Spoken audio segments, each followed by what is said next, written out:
체질별 무술 좀 재밌죠, 그죠? 정정당당하게 무기를 쓰지 않고 자신을 수련해서 싸우는 그런 맨손 무술. 체질별로 맞는 무술들이 있습니다.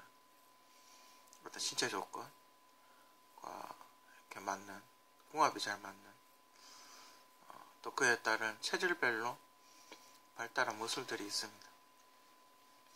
거기에 대해서 이야기를 해보려고 합니다. 태양인과 어울리는 무술은 태극권이죠. 왜 태극권이냐 하면 태극권 자체가 내각권이라고 그러죠. 그러니까 내공을 쌓아서 펼치는 무술이 태극권이죠. 그러니까 여러분들이 그 중국인들이 이렇게 공원에 모여서 약간 이게 느릿느릿한 체조같이 이렇게 하는, 수련하고 있는 그런 분들 많이 보시죠. 그걸 이제 태극권이라고 하죠. 그 태극권이 이제 품새인 거죠. 그렇게 오랫동안 이렇게 하면 이제 건강해진다고 그렇게 약간 체조같이 그렇게 하고 있죠, 중국에서. 그러니까 그 태극권을 그냥 그렇게 내공을 모으지 않고 그냥 그렇게 동작만, 품새만 그렇게 익히는 그런 의미가 없고, 내공이 있어야죠. 단전에 이제 내공이 있는 상태에서 그 태극권을 배웠을 때는 파괴력이 배가 된다고 그렇게 이야기를 하죠. 그래서 태극권이 이렇게 좀 느릿느릿, 다른 무술에 비해서, 다른 무술은 굉장히 스피드하고 그런데 태극권이 이렇게 느릿느릿한 이유는 태양인이 이렇게 그 혈액순환이 잘 되기 때문에 빨리 움직이면 쉽게 지겠죠, 그죠? 그러니까 내공이 있다는 가정하에, 내공이 쌓여있다는 가정하에 태극권과 같이 약간 느리게 움직여야 이렇게 혈이나 이런 게 갑자기 확 쏠리지 않습니다. 그래서 제가 보기엔 태양인은 태극권이 잘 맞다. 단만 이제 내공이 쌓여 있어야 된다. 그리고 이제 서양인에게는 태권도가 어울리겠죠.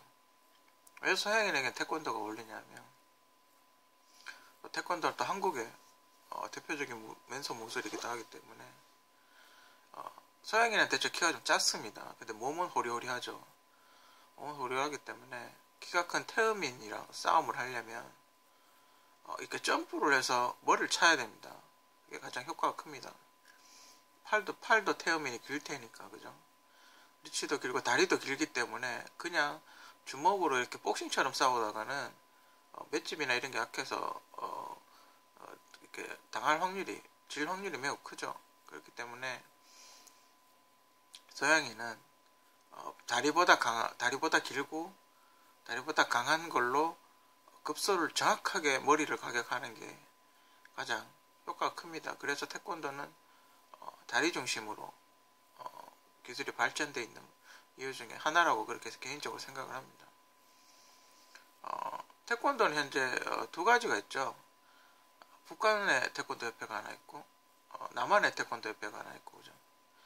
북한의 태권도 협회는 글러브를 끼고 주먹도 씁니다. 그러니까 일종의 킥복싱 같은 그런 스타일이고, 남한의 태권도는 주로 다리 위주로 기술을 쓰는 걸로 그렇게 알고 있습니다.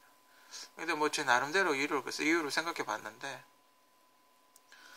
주먹을 쓰기 시작하면 아무래도 그 다리 쪽의 기술이 약간 이렇게 떨어지지 않나, 그죠? 수련을 아무래도 다리 쪽으로 안 하게 되지 않나, 개인적으로 그렇게 생각을 합니다. 그래서 아마 남한은 주먹을 안 쓰게 하는 걸로 해서 다리의 기술을 어떤 집중을 시키지 않았나, 다리 쪽으로. 태권도가 위력이 더해지려면 회전차기라 그러죠. 몸을 이렇게 회전해서 다리로 차버리면 위력이 훨씬 높죠. 태권도 시범단 이런 거 보면 이렇게 540도 돌아서 판자를 깬다든지 합판을 깬다든지 뭐 그런 거 보여주죠. 그렇게 하면 위력이 훨씬 더 세집니다. 태권도는 다리 기술로 이용한 회전차기 그리고 점프력, 그쪽으로 발달된 무술이 아닌가. 그리고 뭐 유튜브 같은 거에서도 택견이라는 게 있습니다. 태권도의 어떤 원조가 되는 태권도 현대 태권도의 기본이 되는 택견이라는 게 있는데 그걸 보시면 충분히 이게 변해서 태권도가 됐구나라고 충분히 생각을 하실 겁니다. 그 택견은 원료는 또 어디에 있냐 하면 옛날 그 조선 왕실의 그런 그 경호원들이 수련을 하던 그런 무술이랍니다. 그 기록에 그렇게 남아 있답니다. 지금의 택견을 가리키는 사람은 과거에 그러니까 지금의 이제 청와대 비서실 같은 대통령 경호실 같은 곳에서 조선시대의 사람들이 수련을 하다가 이렇게 일제시대가 됨으로 해서 그 사람들이 밖에 나와서 제자를 기른 사람들로 인해서 이렇게 명맥이 이어지고 있는 거죠. 그걸 이제 좀 다 프로화시켜서 이렇게 점수제를 만들고 이렇게 프로화시켜서 태권도를 만든 겁니다. 소음인의 무술, 유도, 검도. 왜 소음인은 유도, 검도라고 이야기하냐면 소음인은 일단 체구가 작습니다, 그죠? 그리고 힘도 약하죠. 그러니까 서양인보다도 힘도 약하고 태양인보다도 힘도 약하고 태음인하고도 차이가 많이 나고. 그러니까 이 덩치 크고 몸이 빠른 사람들을 이기려면 상대방의 힘을 역이용하는 유도라든지 아니면 날카로운 무기를 든다든지 그죠? 그래서 팔 길이를 늘린다든지 그런 걸 해야 되겠죠. 그래서 소음인의 무술은 유도, 검도 대표적인 건 유도와 검도라고 그렇게 이야기를 하고 싶습니다. 그리고 뭐 극진가라는 게 있죠. 한국계라고 알고 있는 한국계 사람이 만들었다는 거죠. 그러니까 원래 가라데라는 게 있죠, 그죠? 그게 공수도라고 이야기를 하는데 그 가라데의 장점과 태권도의 장점을 합친 게 아닌가 개인적으로 생각하는 게 그래서 이제 극진 가라데라고 이야기를 하는 게 아닌가. 여러분들이 가라데가 막 멋있다고 생각되는 동작들이 나오는 발 기술은 대부분 태권도의 기술입니다. 바람의 파이터라는 영화를 봐도 그렇게 나오고 두 개를 합친 스타일이 아닌가 이렇게 생각이 됩니다. 아니면 그냥 가라데라고 했겠죠. 굳이 국진 가라데라고 하진 않겠죠, 그죠? 여러분들이 아마 역사를 조금만 살펴보셔도 영화만 한번 보셔도 금방 이해가실 겁니다. 아니면 그 바람의 파이터라는 만화가 있는 걸로 아는데 그거만 보셔도 충분히 아실 거라고 생각을 합니다. 태음인의 무술, 레슬링하고 복싱. 레슬링은 이제 큰 덩치와 파워를 이용한 푹 들어서 이렇게 던진다든지 그죠? 복싱 같은 경우는 긴 팔과 긴 다리를 이용해서 빠르게 다가와서 스트레이트를 먹인다든지 그죠? 그러니까 다리 기술보다는 주먹 기술, 긴 팔과 다리를 이용한 기술들이 대체로 많죠. 레슬링 같은 경우는 고대 그리스 시대에 그림으로 벽화로 남아있을 정도로 굉장히 오래된 그 싸움 기술 중에 하나입니다. 그 서양인들이 주로 쓰는 싸움 기술 중에 하나이기 때문에 태어민이라고 생각이 되고 복싱도 서양인들이 주로 백인들이 흑인들도 많이 하긴 하지만 주로 복싱은 백인들이 많이 쓰죠. 그죠? 그 팔다리가 긴 사람들이 많이 쓰죠.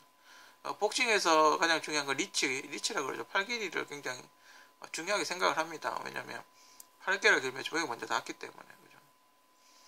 여기서 가장 좋은 무술을 결합을 한다면 태극권의 보폭과 태권도의 발차기 그리고 유도의 어떤 그 상대방 힘을 역이용하는 그라운드 기술 그리고 그 유도는 그 유술의 그 모태가 되는 거기 하죠. 그죠? 무술이죠. 그래서 약간 다른데 그 사람도 약간 개량을 했는데 그 유술 같은 그라운드 기술 유도는 이제 그라운드 그러니까 땅바닥에 누웠을 때 붙잡고 늘어지는 그런 거 검도는 또 그 합기도의 원조 기술이긴 하죠. 검도에서 검을 빼고 맨주먹으로 검술의 보법을 행하면 그게 합기도입니다. 그리고 그죠? 그에다가 레슬링의 어떤 파워, 복싱의 어떤 스피드, 이렇게 주먹, 손기술 이런 거 결합한다면 그게 최고의 무술이겠죠.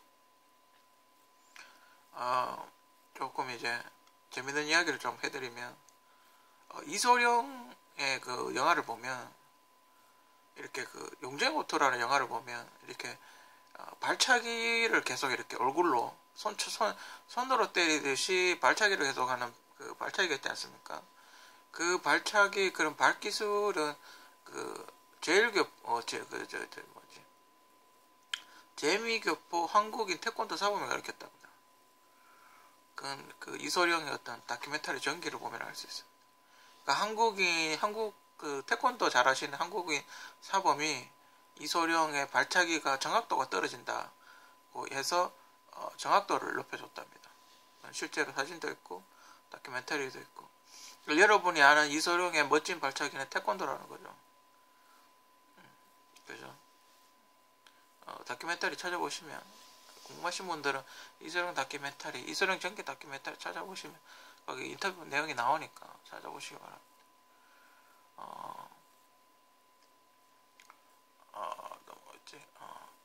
여기서 이렇게 붙으면 우리가 일상생활에서 싸움을 하면 제일 많이 쓰는 게 그죠?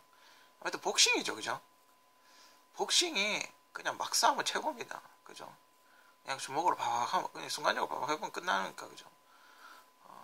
근데 또 검도 오래 하신 분하고 싸우면 검도 오래 하신 분은 맨손으로는 잘 못 싸우는데 뭐 짝대기 하나 들면 또 난리 난다 하더군요. 그냥 뭐 일당백이라 그러기는 하던데 다 이렇게 소위 말하면 센 놈이 이기는 거죠, 그죠?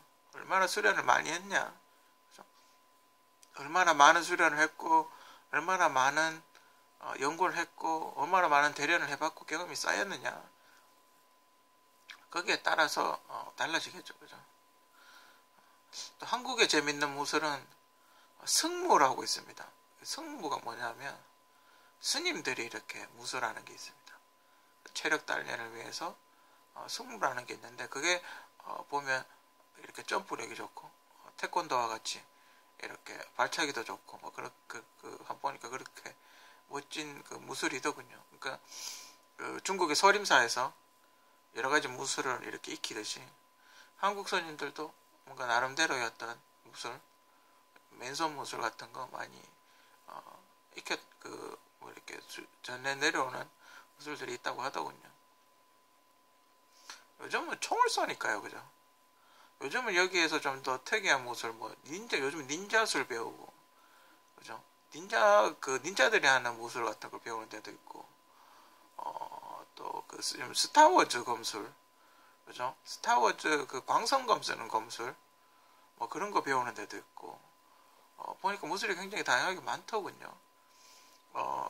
예전에 이제 듣기로는 미국에서는 무술 도장을 태권도 도장을 이렇게 차리면 근처에 오는 이렇게 도장을 다른 그 유파, 그러니까 만약에 제가 태권도 도장을 차렸다 그러면 근처에 유도 도장이 있으면 유도 도장 사범이 태권도 도장 사범한테 이렇게 한판 하자고 찾아온답니다. 미국은 그렇다네요. 그래서 지면 장사 못하는 거고 이기면 계속 장사하는 거고 뭐 그렇다네요. 이소룡도 아벼 하는 그 소리 내는 거 있지 않습니까? 이소룡이 미국에서 도장을 운영을 하고 있을 때 주변에서 그렇게 사범들이 도장 깨러 왔답니다. 많이 오더랍니다. 그래요. 그때 이제 기선을 제압하기 위해서 아벼라는 그런 걸 했답니다. 근데 그 효과가 있어가지고 계속 했다고 뭐 그런 얘기를 하더군요. 이소룡 씨 하니까 또 이영걸 씨, 이소룡 씨 뭐 좀 대단하죠, 그죠? 이영걸 씨는 제가 알기로는 중국에서 최연소 무술 챔피언이었다고. 무슨 무술 대회가 있는데 거기서 최연소를 1등 했다고 그렇게 이야기를 하더군요.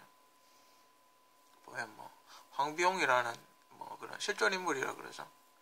그 황비용하고 그 연문하고 이렇게 이어지는 걸로 아는데 확실한 건 잘 모르겠고 그 시대 배경이 그때 시대 배경이죠. 그 황비용이라는 분이 되게 한국에만 김도환 같은 그런 스타일 힘들 때 중국도 이제 일제 시대에 좀 안 좋을 때 상황이 안 좋을 때 그때 많이 그렇게 했나 보죠. 그죠? 황비용이라는 분이 되게 이렇게 싸움 무술을 좀 잘하시는 분이 있었나 보죠. 체제별 무술 호진술 정도는 익히면 뭐 좋을 것 같습니다.